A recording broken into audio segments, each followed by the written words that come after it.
مساء الخير عليكم. معاكم حسام نصار. انا كنت وعدتكم امبارح في الحلقة بتاعت امبارح ان انا هتكلم على اتفاق المبادئ وافصله بالتفصيل، لكن الحقيقة جالي سؤال عن حلقة امبارح بتاعت اقتصاد الجيش. هحط لكم الحلقة في المصادر للي لسه ما شافش الحلقة. والسؤال والاستفسار جالي من الصديق محمد نسيم، بيقول لي فيه نصا: بالنسبة لي أنا مقتنع بكل حرف قلته. هو بيتكلم على حلقة اقتصاد الجيش، ولكن يتبقى شعور الناس بضيق الحال اللي لا يطابق التقدم الاقتصادي المعلن سواء من مؤسسات الدولة أو المؤسسات العالمية. فمعظم الناس لا يكفيها دخلها إلا لأيام معدودة. أصحاب الحرف وأصحاب المحلات والورش بيشكوا من وقف الحال. البيع والشراء قليل جدا والربح أقل. بيقول لي ما العمل؟ وارتفاع أسعار الخدمات والضرائب عليها أصبحت فوق الوصف. وبيقول أنا شخصيا 63 سنة خايف من المرض، كيف أنفق عليه؟ مصاريف الجامعات والمدارس إلخ. لابد من حلول، أين هي وكيف؟ عذرا على الإطالة، ولكن عشمنا فيك كبير، عشمه فيا يعني.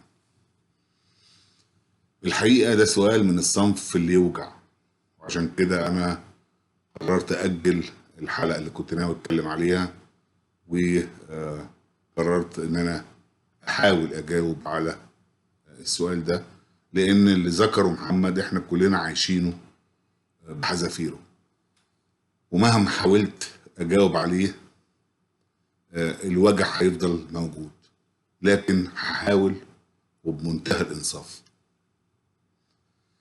السؤال بيتعلق بكيفية الإحساس بالثروة أو الإحساس بالتقدم الاقتصادي بحيث ينعكس على المواطن العادي، ويتعلق أيضا بعدالة توزيع الثروة. وناس تانية كتبت لي على نفس الفيديو بتترحم على زمن عبد الناصر والعدالة اللي كانت فيه. أنا أولا شبه ناصري، يعني بحب المشروع الناصري، بس بحبه في زمنه.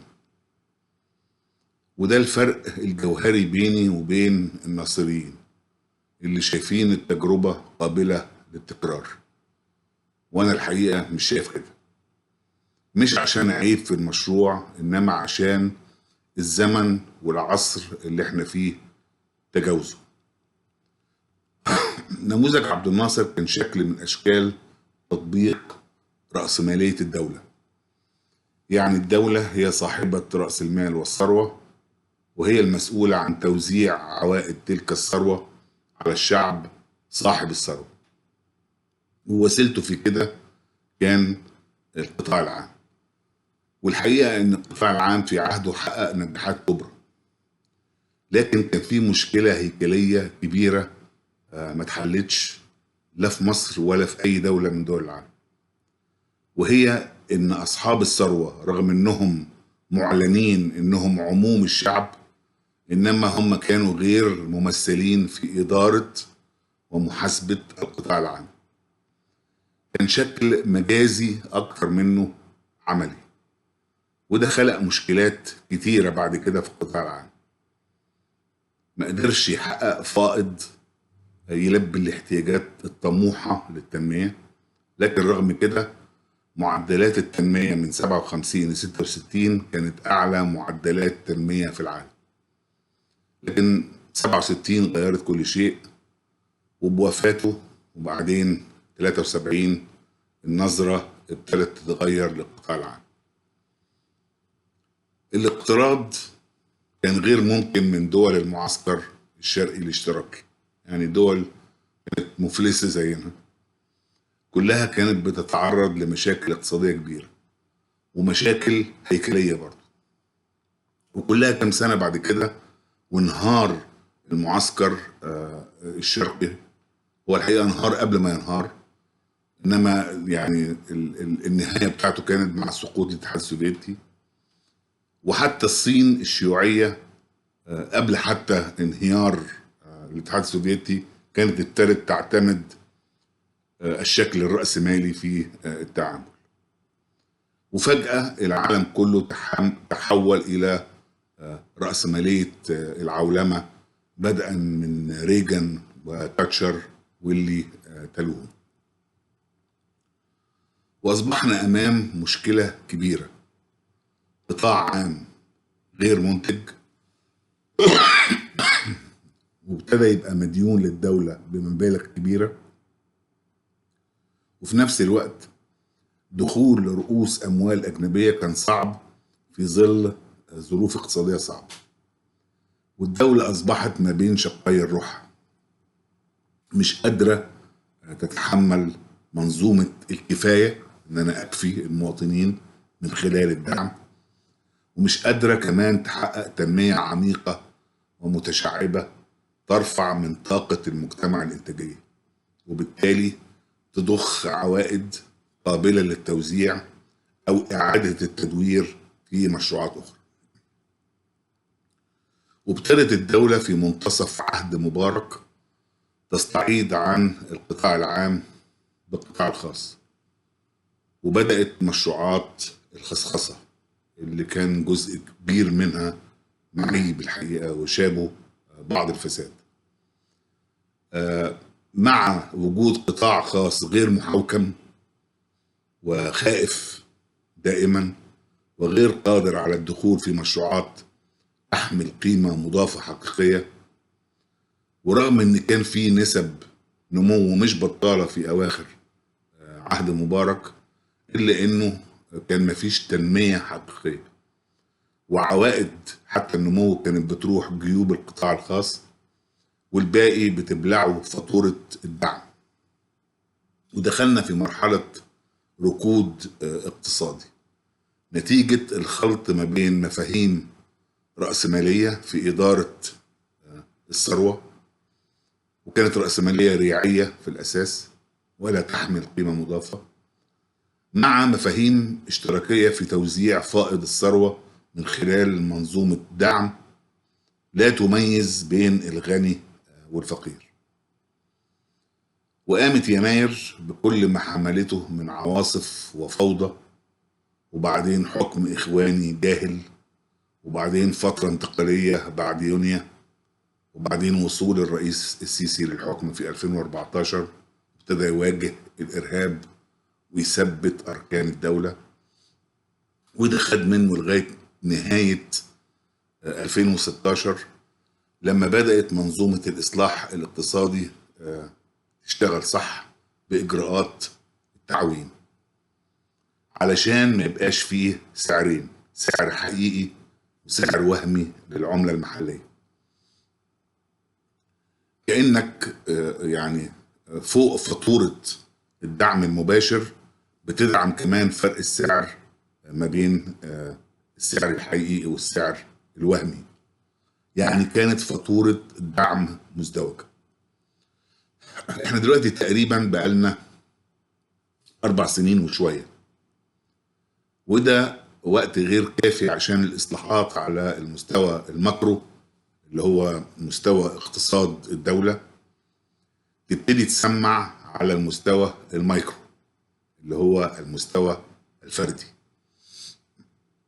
طيب الدولة بتعمل ايه واحنا المفروض نعمل ايه عشان نواجه تلك الفاتورة الباهظة للإصلاح، خصوصا واحنا بنستهدف تنمية عميقة ومتشعبة وطموحة زي ما انا اتكلمت في حلقة امبارح.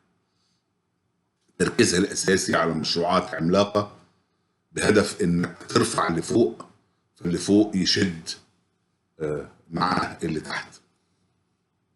ما اقصدش هنا فوق بالناس اللي فوق، انا اقصد فوق على المستوى الماكرو وعلى مستوى اقتصاد الدولة. الدولة عملت كذا حاجة الحقيقة. أولا شالت الدعم بشكل مرحلي، وده كان أساسي لازم يتعمل، وعملت مكانه دعم موجه للفئات غير القادرة عشان توفر الهادر اللي كان بيروح لغير المحتاجين، وكمان توفر الهادر في دعم العملة، وأضافت على ده نظام تكافل وكرامة للمحتاجين. الدولة كمان ابتدت تتبع ما يسمى بالشمول المالي عشان تدمج الاقتصاد غير الرسمي اللي هو بيسمى اقتصاد تحت السلم وتدخله في الاقتصاد الرسمي، منه تقلل الفجوة بين الناتج القومي الاعتيادي اللي بيسموه nominal GDP وبين الناتج القومي المقوم بالقدرة الشرائية اللي بيسموه GDP PPP أو Purchasing Power Parity. الأخير ده اللي هو الجي دي بي PPP قد النومينال GDP 3 مرات. الكلام ده اتعمل بهدف إعطاء الثقة في الاقتصاد المصري عند المستثمرين، ومنه كمان إنها تزود دخلها الضريبي بفرض ضرائب على اقتصاد كان بيمثل 70% تحت السلم من الاقتصاد المصري لكن مش متشاف. وده هيرجع يا محمد، وابتدى يرجع على المجتمع بخدمات صحية وتعليمية أرقى من الأول وأحسن جودة. الدولة كمان عملت مبادرة إسكان اجتماعي من خلال تمويل طويل الأجل ما كانش بيتعمل قبل كده، حاجات بال30 سنة، عشان تخلي السكن أشبه بالإيجار تقدر الناس تتحمله، وبالتدريج لأنك بتغير في ديناميكيات سوق الإسكان الاجتماعي ممكن نلاقي الإيجار بتاع زمان يرجع وما يبقاش فيه مشكلة إسكان ولا مشكلة عشوائيات، اللي الدولة كمان من ضمن مشروعاتها إنها بتتصدى لموضوع تطوير العشوائيات. الدولة كمان اعتمدت على الجيش كمحرك اقتصادي كبديل عن القطاع العام، لكن بيتميز عن القطاع العام في العيب اللي كان فيه القطاع العام، وهو وجود آليات للمحاسبة، لأن الجيش كيان اقتصادي له أصحاب وعنده آلياته المنضبطة في الإدارة والمحاسبة والسيطرة على الفساد. الدولة كمان عملت صندوق الأصول السيادي بحيث هتخليه يمتلك معظم أو كل الأصول المصرية، وتفتح مجال لجذب استثمارات تكون مسؤولة معاها عن الإدارة والمحاسبة لحماية استثماراتها، وبكده هتحول أصول كتيرة غير منتجة اللي بيسموها non producing أو non income producing assets إلى زي الأراضي والعقارات إلى أصول شبه منتجة ما بتنتجش عائد من حد ذاتها، إنما بتنتج عائد من خلال جذب رؤوس الأموال من خلال البيع الجزئي، وتبقى زي سيمي بروديوسنج أسيتس. والكلام ده بتعمله لا عن طريق خصخصة منفردة إن أنا أجي على كيان كده وأبيعه وممكن يشوبه شكل من أشكال الفساد اللي شاب الخصخصات السابقة، ولا كمان عن طريق البورصة اللي بتبقى عرضة لدخول وخروج سريع للأموال اللي احنا بنسميها أموال ساخنة hot money. وبكده بتضمن استثمارات طويلة الأجل، وبتضمن بيع كل حاجة بتمنها من خلال الصندوق أو المحفظة المجمعة، وتضمن كمان إنها ما زالت مسيطرة بالتملك لتلك الأصول. أنا مش هبيعها كلها، أنا هبيع أجزاء منها، ومنها تدر عوائد جراء هذا البيع الجزئي اللي بيصل إلى تريليونات من الجنيهات. يعاد ضخها في تنمية وتمويل المشروعات الاقتصادية الجديدة والحالية، تقلل من دورة الانتقال ما بين الماكرو والمايكرو، عشان المواطن يبتدي يحس ان في حاجة بتتعمل. كل ده بيعني ان الدولة لديها مشروع، والمشروع ما هواش رأسمالي متوحش، هو بيتبع الفكر الرأسمالي، انما في عناصر هتحقق العدالة بشكل مختلف غير العدالة على الطراز الاشتراكي.